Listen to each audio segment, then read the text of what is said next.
Nilabas na po ang pinakabagong Honda Click 125 version 4 at ito po yung kanilang standard type. Ang ganda po nito pong bagong Honda Click 125 na standard version. Sakyan po natin para may pakita ko sa inyo kung gaano nga ba ito kataas. Ito po palang ating Honda Click 125 ay meron po itong seat height na 769 mm at meron naman po itong ground clearance na 131 mm.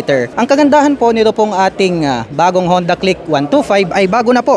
Ito pong kanyang daytime running light at ito pong kanyang turn signals. Dahil before po dun sa previous version, makikita natin na parang nagkaroon siya ng kilay. Ngayon naman po ay wide design na po siya.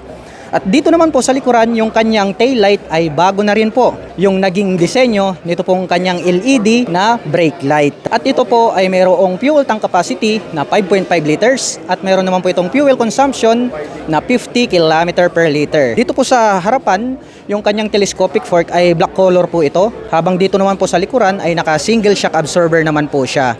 At naka-wheelie disc po dito po sa harapan at mayroon po itong combi brake system. Habang doon po sa likuran ay ganun pa rin, no? Naka-drum brake pa rin po siya. At ang presyo po pala nito pong ating pinakabagong Honda Click 125 na standard version ay nagkakahalaga po ito ng 82,400 pesos.